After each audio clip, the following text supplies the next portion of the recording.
Ladies and gentlemen, episode 1 of Pirate Banana, Unswabbable.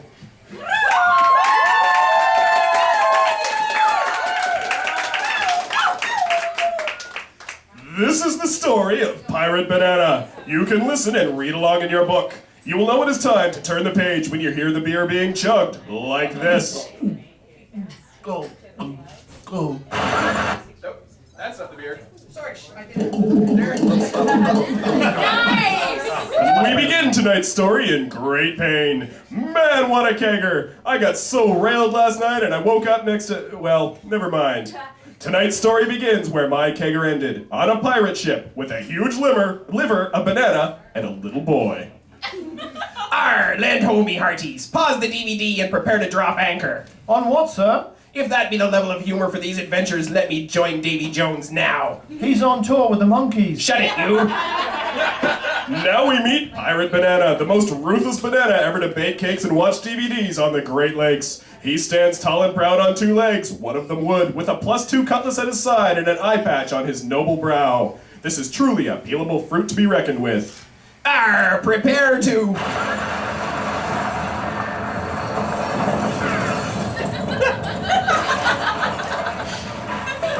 Doc.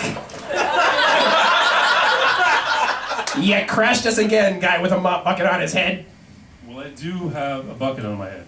You use that excuse every time. I have tubes for hands, but you don't hear me complaining. Johnny Tubehand, a young boy born with metal tubes instead of hands, has been a valued member of the Banana Hammocks crew ever since he saved the world from terrorists aboard a government-funded orbital playground. It was a long story, at least 15 pages, and you probably had to be there. Anyway, he has tubes for hands and an inexplicable British accent.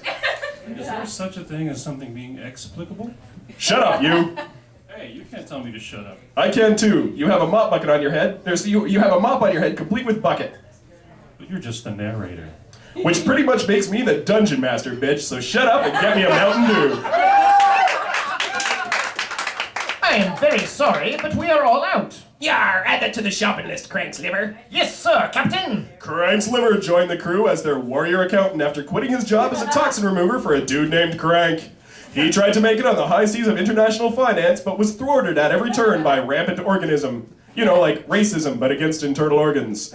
Now he journeys across a different kind of high seas, namely, the real ones. Or at least the Great Lakes part of them. Clad in glasses, hat, tie, and shoes, and wielding a +5 brick-filled briefcase of smiting, he is a warrior accountant liver like no other.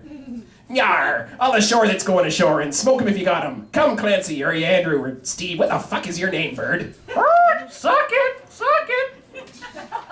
David or Clancy or Thomas or whatever the fuck his name is Pirate Banana's beloved parrot. Its duties include sitting on Pirate Banana's shoulders and shitting on his back.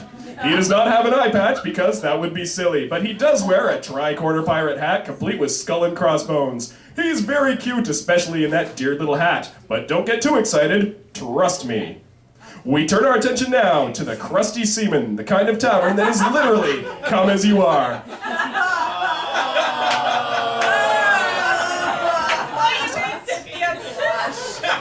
Our heroes enter, order drinks, and sit down, because sometimes people just do that. It doesn't all have to be ball-cracking excitement, people. Yes, it does. What? You demand ball-cracking excitement from every scene? Well, okay, how about this? A couple of doors down, a group of cyborg kung fu warriors were having a flashback. You like that flashback music? We worked on it all night. Anyway, there they are, 2 cyborg kung fu warriors sitting around a lit candle the way cyborg kung fu warriors are wont to do, remembering the not-so-good old days. Their names are Intense Wan and Fun Ewan. Do you recall that incident a year ago? The one that cost the life of our dear master? Yes, it still haunts me to this day. To this day. There should be music there. It was there we are. There we are. To this day. To this day. They already did the flashback music. Oh, my bad. We are returning to the dojo late at night. I know. It was a dark night, partly cloudy. Yeah, I was there. Shush! I am being intense. Yeah, but I know the story. I was there, remember? Considering how drunk you were, I'm surprised you remember anything. And how? Anyway, let me finish that goddamn story. Fine, wake me when you get to the good part. Good part, I am talking about the freaking death of our master here. Yeah, we got back to the dojo and found him lying in the road, barely alive. Hey, I am telling the story. And before he died, he said, "It was Banana Man." You dick! You bring dishonor upon my ancestors with your story-ruining ways. Tell you what, why don't you tell the bit about how we all vowed to avenge our master by killing the Banana Man? Okay, fine. We all swore that on that day we would. Guys! Hey, Hot Young One is back with the beer. Would you let me finish that goddamn... I saw the Banana Man! Where? Where is he? Tell me now, and surely he will die by my hand. Since we all did vow to avenge our master by killing the Banana Man. Ha! I said it! So they're bitches! Get over yourself, dude. Where is the Banana Man? Next door, in the crusty seaman with a liver and a small boy, and the strange man with a mop bucket on his head. It must be a meeting of criminal masterminds plotting to take over. What? The city? Any two of them might do that. The country? For three of them, maybe, but with four, their goal can only be... the entire world!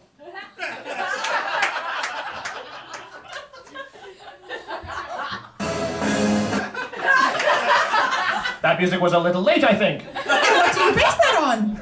The fact that it was late, you bitch!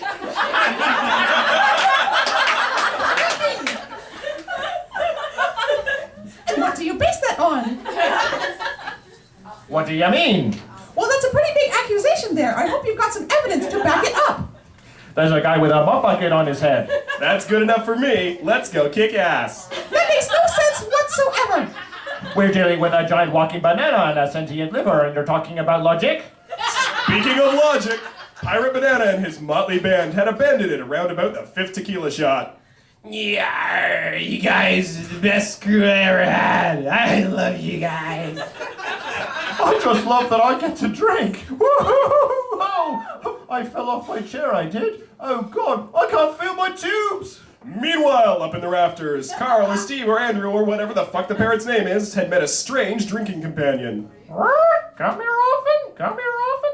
From time to time, call me Earl, or as my friends call me, the Pigeon of Death. Pigeon of death! Pigeon of death! Exactly. Say, do you see that meat grinder down there?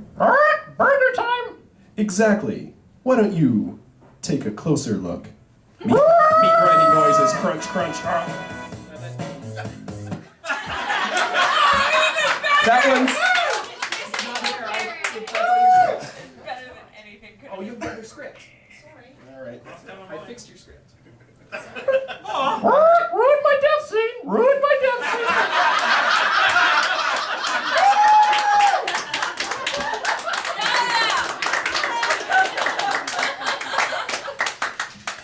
All too easy. And now for phase 2.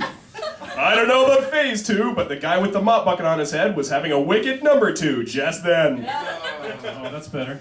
Hey man, get out of my car! Oh shit, man. I'm sorry. I thought this was the bathroom. Maybe you better see if you didn't have a mop bucket. Maybe you'd see better if you didn't have a mop bucket on your head. Hey guys, this dude's got a mop thingy on his head. Doesn't he look stupid? What a lame ass. Yeah. Oh, you didn't tell me this. Yeah, I never go out with a man with a mop bucket on his head. Oh, boo-hoo, I'm so unhappy. Loser. Dude, he took a shit in your car. Oh yeah, hey, get back here. The guy with the mop bucket on his head ran away in shame, but he was soon approached by the aforementioned Earl, the Pigeon of Death.